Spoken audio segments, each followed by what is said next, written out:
For decades, Australians were told a simple story: work hard, buy a home, build a future. Home ownership wasn't just a personal goal, it was presented as a national ideal.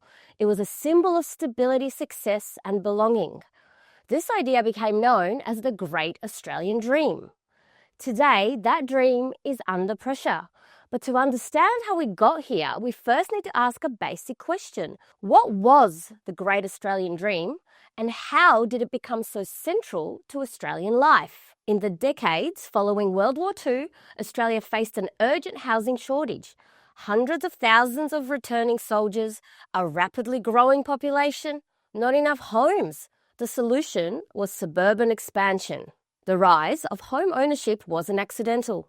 Post-war governments actively promoted it as a social and political goal.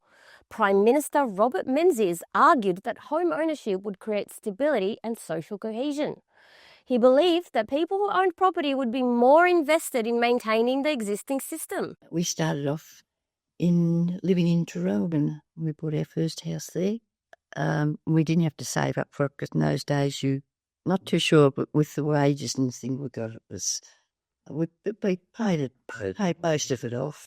It wasn't about making money. It was about having something solid. I bought my first house in Fitzroy in 1972 for $7,500. Housing policy was used as a tool, not just to house people, but to shape society. I wasn't saving.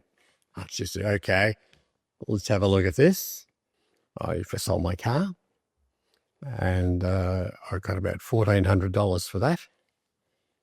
And I think I put $1,500 as a deposit on the house.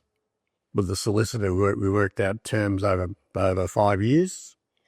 And I paid it off monthly at around about $100, maybe a little bit more a month. From the 1950s through to the 1970s, Australia reached what is often described as the golden age of home ownership. During this period, around 70% of Australians owned their own home, a level rarely matched since. What made this era distinctive wasn't just affordability, it was confidence. Home ownership was widely seen as achievable, expected, and permanent. My parents always said, buy a house. So I saved for about 5 years before I bought my first house. Well, that was probably the early 1980s, so from about 1980 to 85. By the 1980s, housing was beginning to shift in meaning. I was 22 and I made a point of saving 20% of my salary every week. There was no way you could afford a finished house. It had to be a doer-upper. So we only looked at houses that needed a lot of work.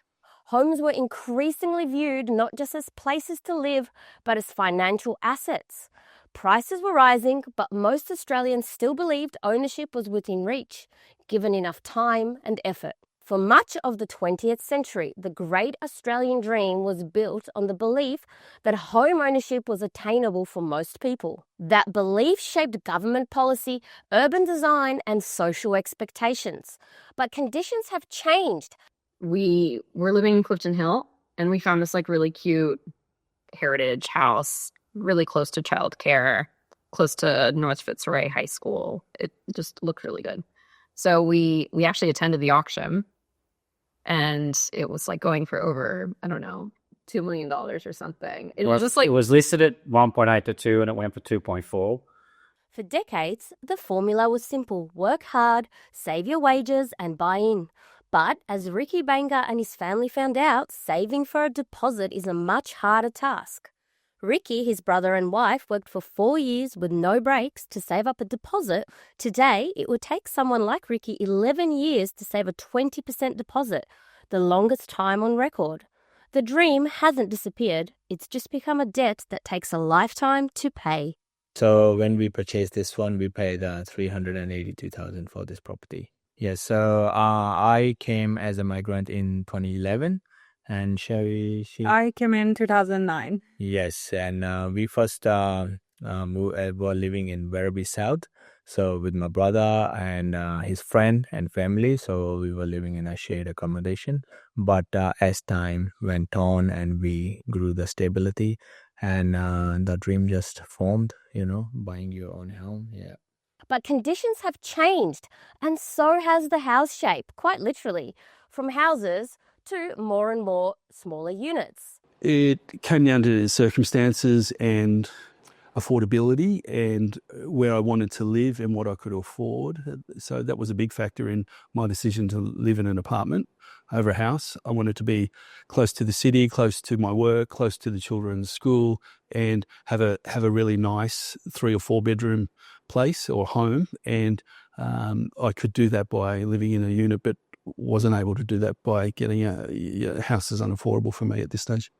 Really, who can still afford the dream?